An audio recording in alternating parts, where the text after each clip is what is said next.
Hey guys, today I'm going to be talking about another eureka moment that I had in class that really impacted my moral philosophy. But before we get into that, I just want to clear one thing up really quick. When I talk about objective morality, all I'm saying is that moral facts exist that aren't subject to human opinion.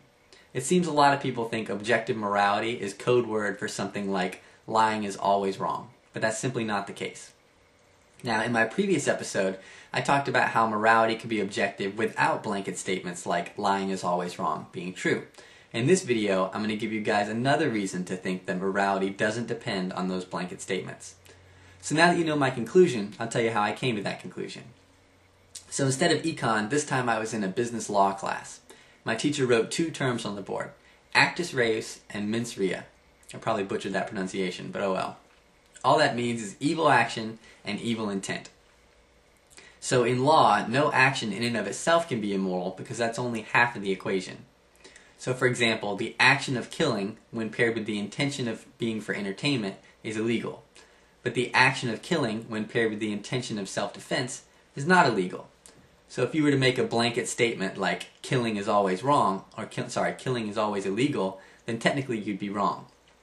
Now, although morality and law are quite different, I think that that legal concept is actually relevant to morality. It's very rare that a blanket statement is going to be helpful in law or in morality. So let's take a look at a short clip watching a baby being born and see what happens if we don't factor in intentions.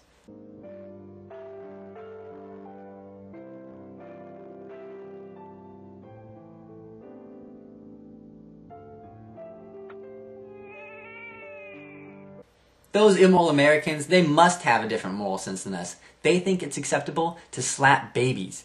Baby slapping Americans. Obviously, anyone who could say such a thing with a straight face would obviously be overlooking the intention of the doctor to help the baby.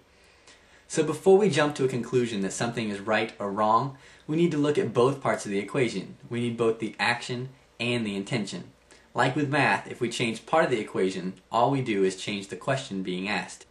At this point, people usually bring up that if morality is objective, then morality can't change. But nothing I said implies that morality changed. Situational ethics is clearly not a problem for objective morality. Now just for kicks, I typed in situational ethics into Google, and one of the first things that comes up is one of my fellow Christians arguing against it. Now while I don't agree with him, I will link his page in the more info section. Relativism, which is a term he mentions quite often, is basically the opposite of objective morality. Now he says that relativism contends that all conduct is relative to the circumstance.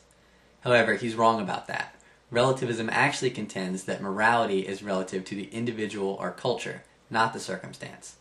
Just because circumstances are important doesn't imply that morality changes. For example, asking, is killing a human for entertainment wrong? Is asking a different moral question from, is killing a human in self-defense wrong? Those are two separate questions, and it's possible that they have different answers. At no point does that suggest that morality changes. In order for morality to change, you need to have the exact same moral question be right for one person and wrong for another. Their actions, intentions, beliefs, circumstances, you'd have to hold all of those things constant and show that the rightness or wrongness is subject to the individual. It must be subjective. The exact same moral question must be wrong for you and right for me. So let's put it to the test. Killing humans for entertainment is wrong. Killing humans is the action, and for entertainment is the intention. If that's true for me and true for you, then morality didn't change. Now if you change the action or the intention, that's not an example of changing morality, that's just an example of asking a different question. Now obviously, asking new questions doesn't imply that the answer to this question is subject to change. I have another video where I address related questions like, does morality change with time? What about the Old Testament law? Do circumstances matter? Etc. I didn't have time to go into all those questions here, but if those questions interest you, then feel free to check out my other video called Absolute Objective Morality. I'll put a link in the more info section, and I'll post it as a video response. In that video, I actually also talk about the moral hierarchy that I mentioned in the previous video. If you want to see the previous video, the previous episode, click here. And if you want to see the next episode, it's going to be about the fallacy of affirming the consequent and why the moral argument doesn't commit that fallacy. If you want this video to be seen or critiqued by more people, then be sure to click the like button. And as always, test everything, hold on to the good.